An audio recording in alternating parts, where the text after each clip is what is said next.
Tonight, there will be very few Kenyans out there, if any, who doubt that we're living through extraordinary times. We've not been here before. No, we have not. This is unprecedented. Some may try to draw parallels, but we submit there will really be none. Some may say President Mwai Kibaki was here 19 years ago, but that is not strictly true. Indeed, 19 years is a long time. And there's a whole constitution between the late President Mwai Kibaki and now President William Ruto. The circumstances of those cabinet changes are worlds apart. Let's not even dwell on the history of cabinet changes in Kenya, because the bottom line is there has been none like this one before. So let's go straight to the essential question. How did we get here in the first place? We got here for a number of reasons that vary, depending on your assessment of the circumstances. We submit ours as follows. First, we got here for failing to read the signs of the times. And the first sign we missed is that of a generational shift on the ground. When youthful protesters by the name Gen Z took to online platforms to air their grievances, they were dismissed with contempt, their views labeled just another regular online chatter. We missed the generational sign when Gen Zs warned that we are not our parents. This was a loaded statement about a different way of seeing things. We missed it. We also missed the opportunity to do something really basic, and that is to listen.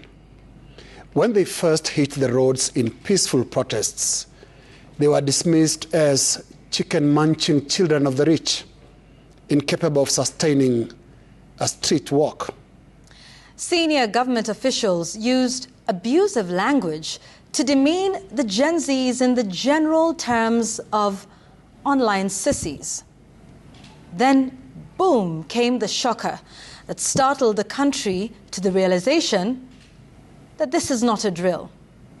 The breach of parliament was an unprecedented reminder that we too as Kenyans are not immune to extraordinary happenings. But still, we continue to play deaf.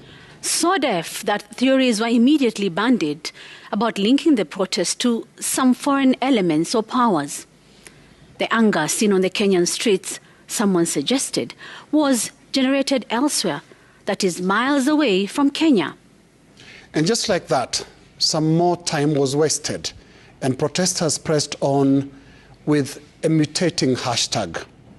From Occupy Parliament, we went to Occupy State House, Occupy CBD, Occupy Counties, Occupy MH, and someone suggested Occupy everywhere.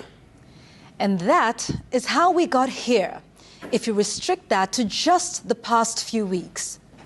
But protesters have reminded us that our journey here has been longer than just a few weeks. And they have also reminded us that it's actually been about basics. Yes, basics such as only people of integrity should hold public positions, especially cabinet secretaries. They reminded us that it is not right to distribute fake fertilizer to innocent farmers or condemned sugar to innocent consumers. Basics such as arrogance and impunity is bad and wrong. Remind us that elected and appointed officials should not talk down on the electorate or mwananchi wa kawaida. Basics such as respect, yani heshima na utu. Yes, basic reminders like Chapter 6 of the Constitution of Kenya actually matters. Talks about leadership and integrity. And the protesters consistently told us there is a serious gap between those two words, leadership and integrity. And for all those basics, they drew an unprecedented line in the sand. Now that is how we got here. As common parlance has it, when you find yourself in a hole, you stop digging. And when you're flat on your back, you can only look up. We are down. We have no cabinet tonight. But we look up to a new one that will be constituted as a matter of compulsion of circumstances in accordance with the aspirations of the majority, especially those who protested.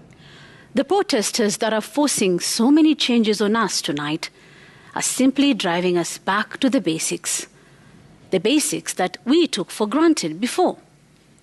Basics like it is not okay to appoint murder suspects to the cabinet. So, such basics got us down this extraordinary path. And the protesters are simply saying, the Kenya of the last 2 years shall not be the Kenya of the future. And so our best wishes tonight to President William Ruto, who sits in the unenviable position, but also pole position in the history of Kenya. We commend the good start today that includes an iconic line from the president. He said, "I heard you."